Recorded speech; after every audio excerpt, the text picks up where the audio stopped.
ठीक है, तो will start our chapter. We are doing this electrostatics 4।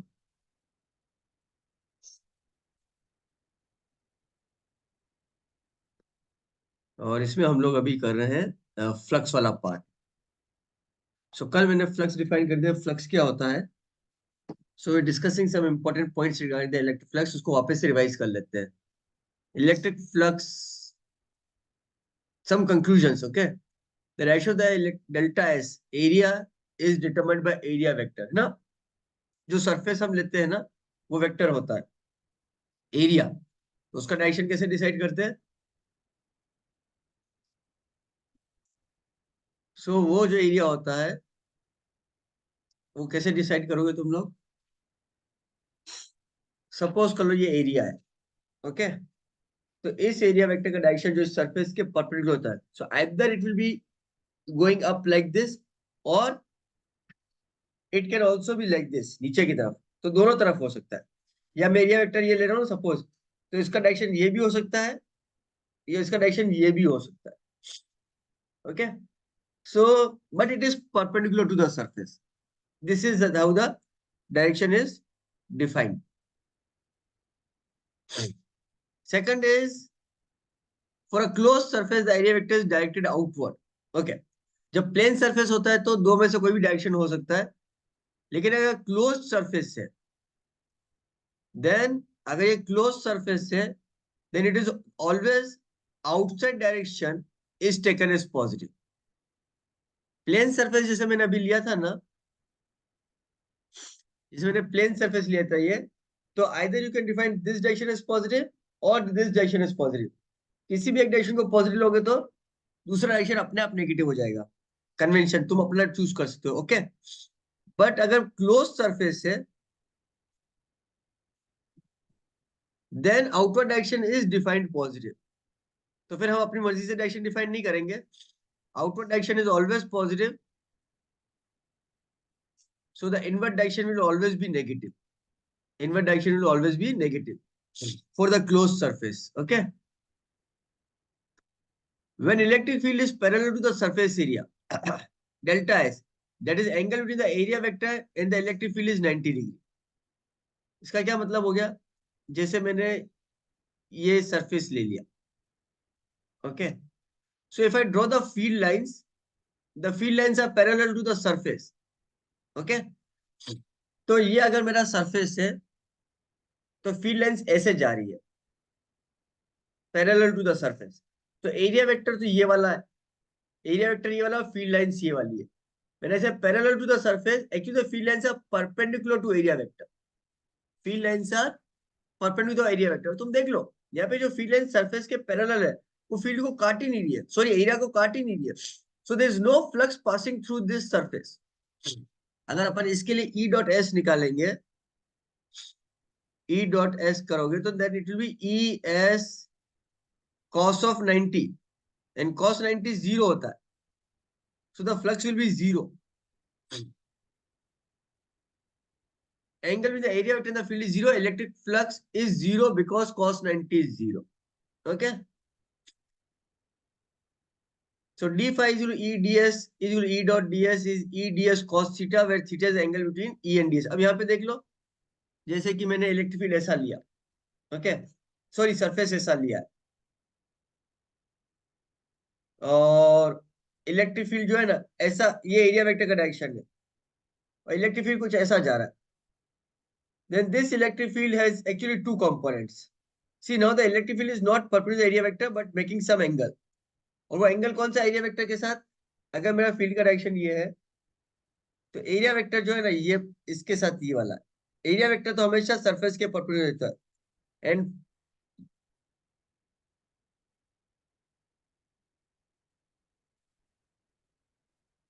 So if you see this angle, ये वाला जो एंगल है,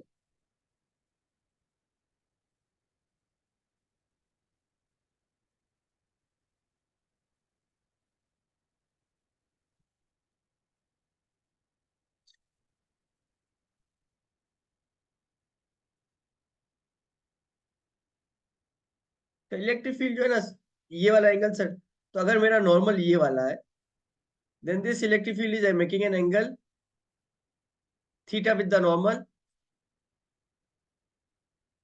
and this is the angle. So ये E है, ये E है और ये नॉर्मल है. This is the normal. So ये हो जाएगा E cos थीटा और ये हो जाएगा, ये पैरेलल हो जाएगा E sin थीटा, हो जाएगी. So this E cos theta is only responsible for the flux. क्योंकि जो वेक्टर सरफेस के पैरेलल हो गया, यानी एरिया वेक्टर से 90 डिग्री बना रहा है, वो तो फ्लक्स प्रोड्यूस ही नहीं कर रहा है. So this is the only component of electric field which will produce the flux. Okay.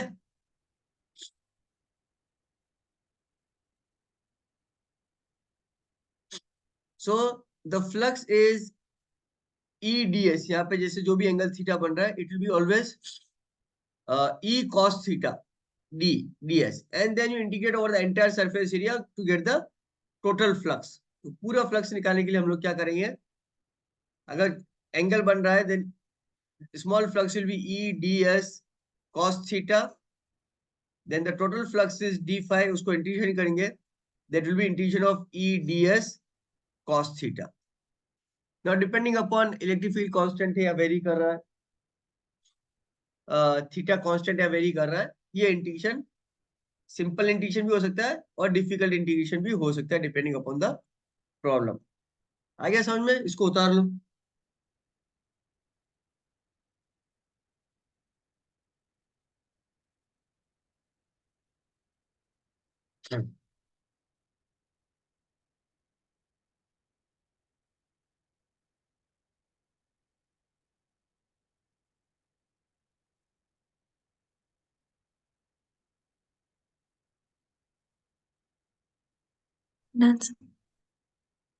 ठीक है, चलो आगे.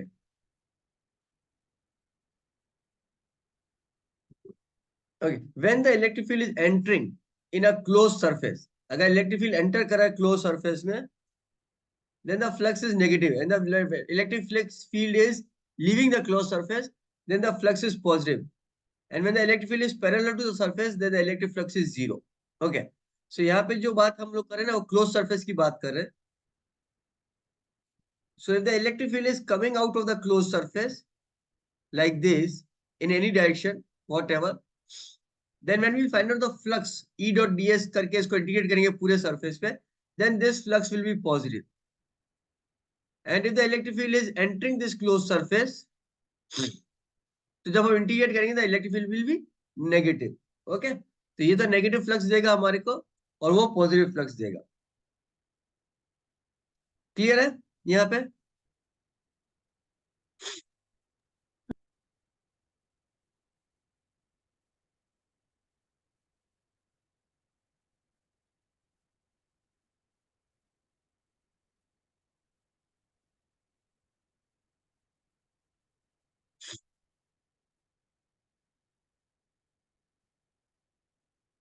So now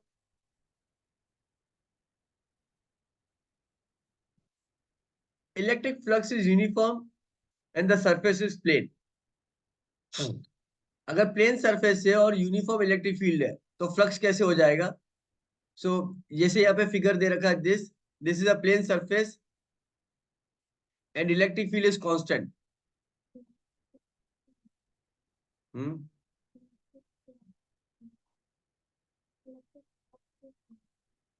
Field,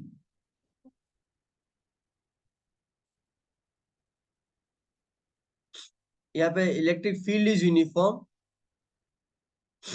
and the surface is plane. So this is the electric field which is uniform. अपना surface area जो है वो plane area है.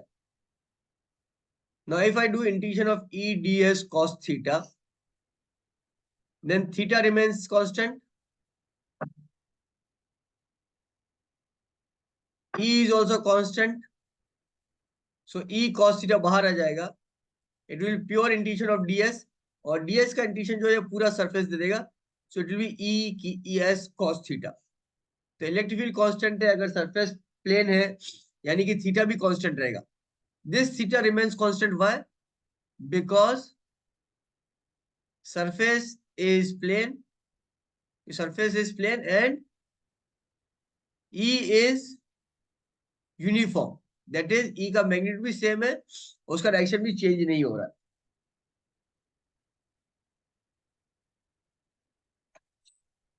Clear?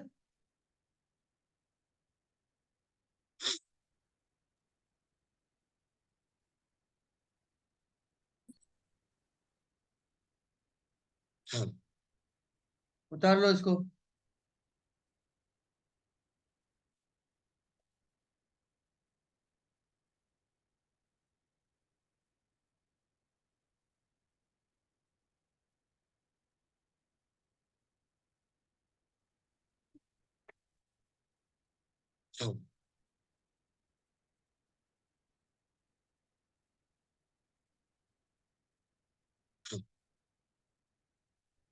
Rect ये सवाल करो।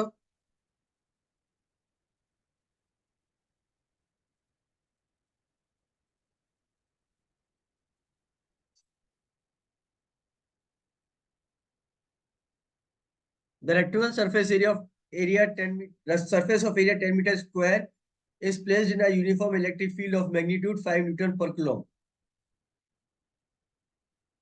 such that the plane makes an angle 60 degree with E.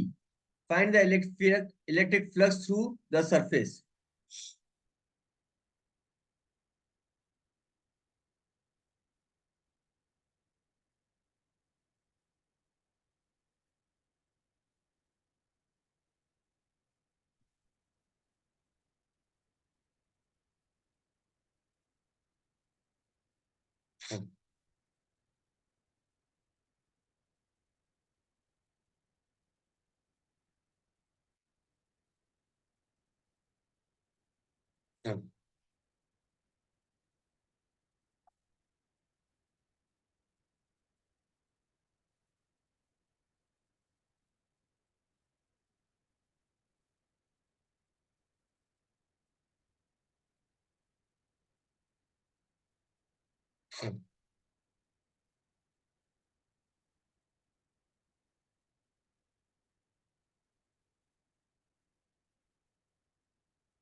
Okay, so यहाँ पे क्या देगा 10 मीटर पर square electric field 5 Newton per coulomb such that the plane makes an angle of 60 degree with E.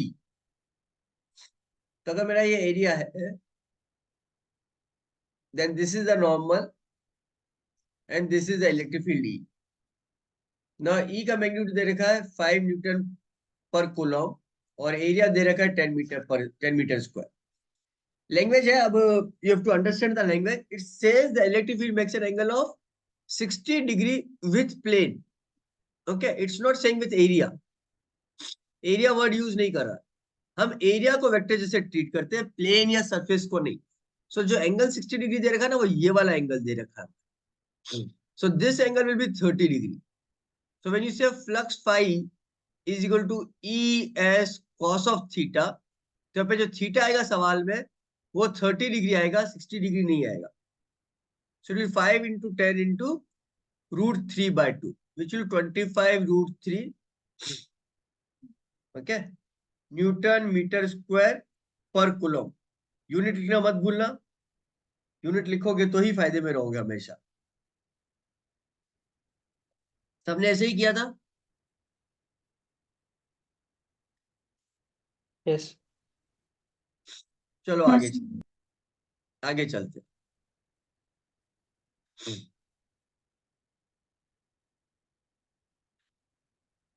Second question, electric field in the space is given by E08IK plus 4JK plus 3KK. Calculate the flux through the surface area 100 units in XY plane. Okay, तो तुम्हारे को E क्या दे रखा है? E दे रखा है 8IK plus 4JK plus 3KK. 8IK plus 4JK plus 3KK. And the flux through the surface of area 100 units in XY plane. Area जो है वो 100 यूनिट से कहाँ पे है? एक्स वाई प्लेन में। ओके, तो फ्लक्स निकालना है तुम्हारे को, ट्राई करो।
क्या आया? Sir 300। 300। Okay, so area vector जो है वो हो जाएगा 100 X Y plane, that means direction is K cap, है ना, जेड एक्सिस के डायरेक्शन हो गया। So area is equal to 100 K cap. तो फ्लक्स क्या हो जाएगा? Flux is E dot A, that is 8 I cap plus 4 J cap plus 3 के cap dot 100 K cap. Now I dot k and j dot k will be 0. It's only k dot k which will be 1. बाकी दोनों 0 हो जाएंगे. So this is only 300 unit. यहाँ पे unit लिखूंगा क्योंकि ना तो एरिया का यूनिट दे रखा है ना इलेक्ट्रिक फील्ड का यूनिट दे रखा है कि ऐसा यूनिट है या सीजीएस यूनिट है. So what ever the unit will write 300 unit.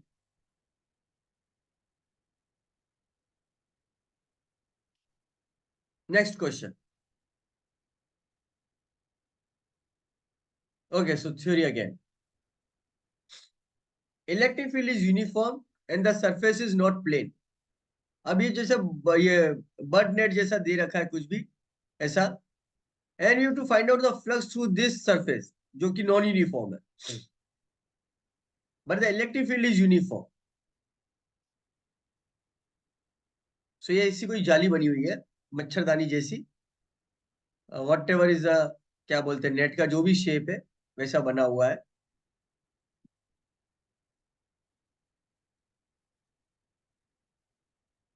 Okay, और यहाँ पे जाली का मुंह है, एंड ये जो मुंह है इसकी रेडियस आर दे रखी है. The electric field is uniform. इस केस में इलेक्ट्रिक फील्ड का डायरेक्शन ये दे रखा है, बट इलेक्ट्रिक फील्ड का डायरेक्शन कुछ भी दे सकते थे. Flux through the irregular surface placed in uniform electric field is equal to the flux through equivalent plane surface projected area placed in the same field. Okay, so अब ये जो जाली है, अगर अगर अपन ये देखें इसको, तो ये जो एरिया है इसमें से जो फ्लक्स एंटर हो रहा है इलेक्ट्रिक फील्ड, वही फ्लक्स इससे पास होगा, वही फ्लक्स इससे पास होगा जो भी रेगुलर शेप दे रखा है हमारे. Okay, so what I can say is, वही एग्जांपल ले लो नल वाला, कि जितना पानी एंटर हो रहा है उतना ही तो पानी बाहर आएगा. तो जितना फ्लक्स इस एरिया से एंटर होगा, not field, I am not saying field, what ever flux is entering through this area, क्योंकि मैंने फ्लक्स का एग्जांपल ही तुम्हारे को पानी से लेकर समझाया था, तो जितना पानी एंटर हो रहा है उतना ही पानी बाहर निकलेगा, वॉल्यूम। तो जितना फ्लक्स एंटर हो रहा है, what ever flux is entering will leave. ध्यान रख लेना, फ्लक्स अंदर एक्यूमुलेट नहीं हो सकता है, जैसे पानी अंदर एक्यूमुलेट नहीं हो सकता है पाइप के अंदर, एक बार यूनिफॉर्मली पाइप में डिस्ट्रीब्यूट हो गया है, तो उसी तरह फ्लक्स भी अंदर एक्यूमुलेट नहीं होता, तो जितना फ्लक्स एंटर होगा उतना फ्लक्स लीव करेगा। तो if this is the area, इसका एरिया पाई आर स्क्वायर है, and this electric field is perpendicular to the surface या parallel to the area vector, तो टोटल फ्लक्स इधर से एंटर होगा E into pi are square, तो उतना ही flux इस सरफेस से बाहर निकलेगा। ओके, समझ में आ गया? या यूं समझ लो कि अगर इसका प्रोजेक्टेड एरिया लिया जाए ना इस प्लेन पे, तो इस पूरे का प्रोजेक्टेड एरिया यही आएगा, इतना ही फ्लक्स बाहर निकलेगा। मैं तो प्रोजेक्टेड एरिया वाला टर्म यूज ना करके बोलूंगा जितना फ्लक्स एंटर हो रहा है उतना बाहर निकलेगा। That will be easy for you guys to understand. Okay,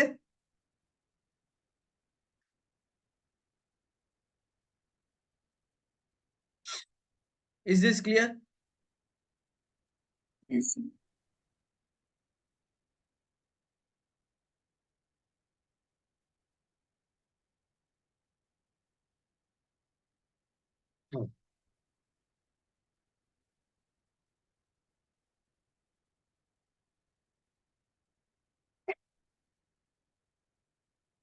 Calculate the flux through the hemispherical surface as shown in the figure. ये हेमिस्फेरिकल सरफेस है और इलेक्ट्रिक फील्ड कुछ ऐसा एंगल फाई बना रहा है इसके साथ, तो कितना फ्लक्स हेमिस्फेरिकल सरफेस से हो रहा है पास।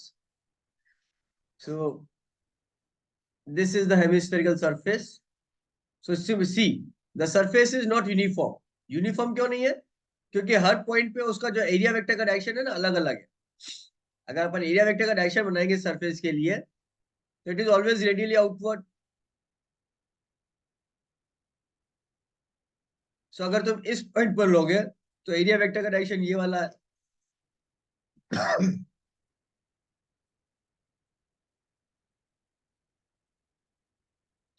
इस पॉइंट पे एरिया वेक्टर का डायरेक्शन ये वाला है, और इस पॉइंट पे एरिया वेक्टर का डायरेक्शन ये वाला है। But the electric field is uniform. Electric field जो है ना वो कैसा है?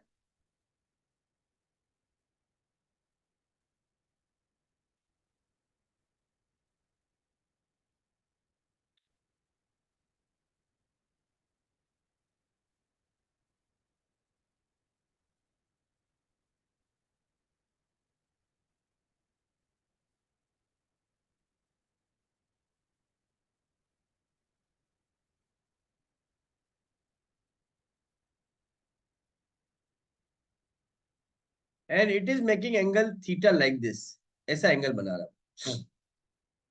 ये एंगल थीटा दे रखा हमारे। Then what is the flux through this hemispherical surface? इस सरफेस के थ्रू हमारा कितना फ्लक्स है because of this electric field?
हो गया क्या? हाँ सर।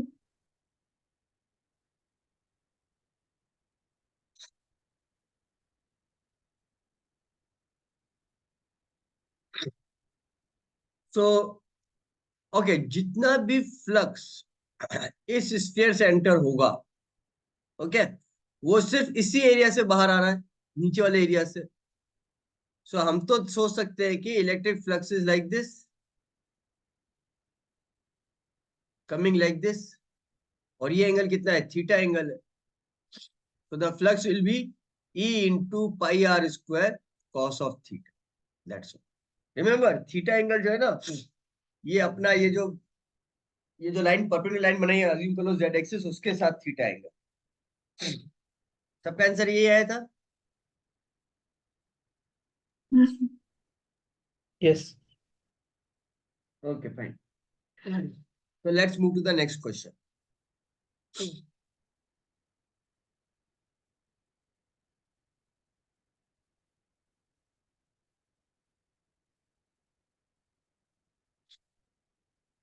अब इसमें ट्रिकी सवाल है थोड़ा सा। एंगल क्या दे रखा है? एंगल 45 डिग्री दे रखा है। Electric flux makes equal angle with horizontal and vertical surface of the section in 1/4 of the sphere is shown. Calculate the flux through the surface. अब हमारे पास हेमी स्फीयर नहीं है, अब हमारे पास खाली क्वार्टर स्फीयर है। मतलब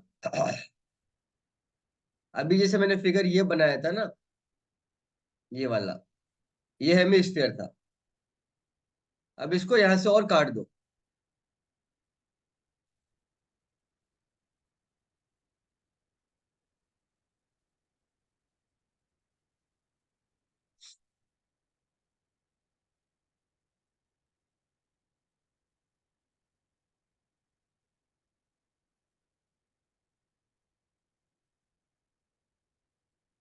सो it will something like this, quarter hemisphere. Okay, जो इलेक्ट्रिक फील्ड का डायरेक्शन बोल रहा है ना, it's making equal angle with both the surfaces. Okay, तो अगर मैं ले लूं तो that means this angle is also 45 degree and this angle is also 45 degree. Remember, ये centre of the centre of the hemisphere है। हाँ, ये वाला पॉइंट सेंटर है, और ये पॉइंट इस लाइन पे ही लाई करता है, इधर।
हो गया?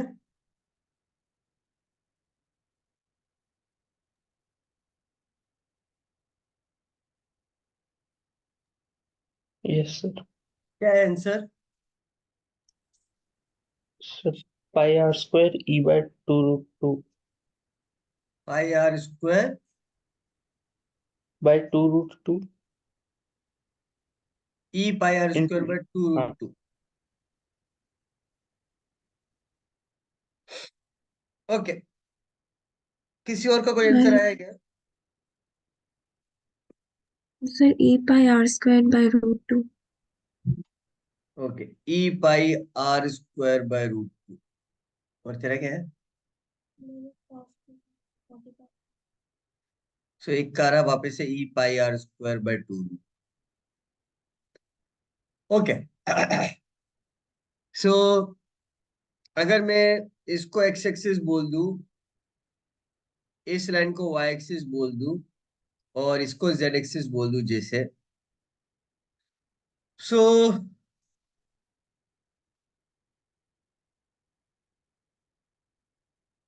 क्वार्टर सर्कल जो है ये वाला, सॉरी हाँ, सेमी सर्कल नीचे वाला, और ये सेमी सर्कल ये वाला, यहां से दोनों से फ्लक्स निकल रहा है।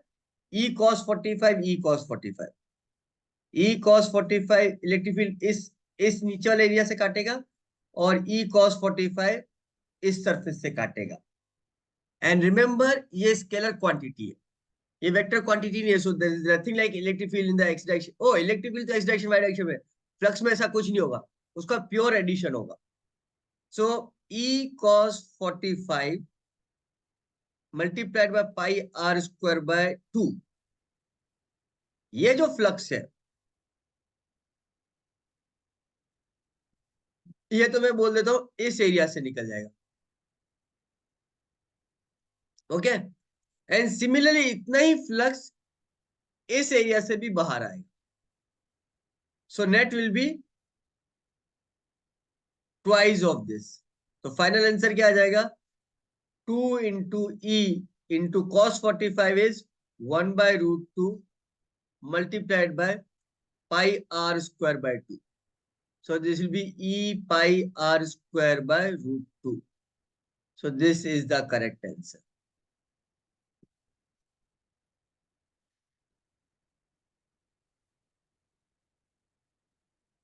आ गया समझ में?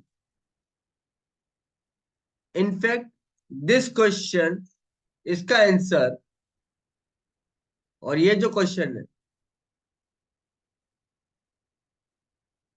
इसका आंसर सेम आ रहा है।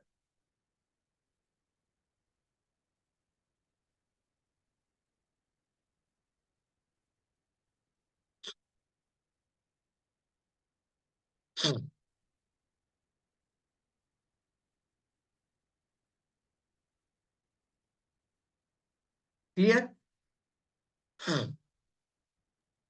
yes, sir.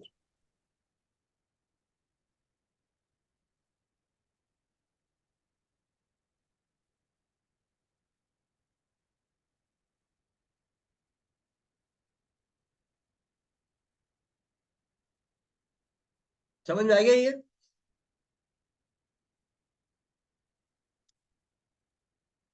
Yes. Okay, so over the class here only, and we'll continue tomorrow.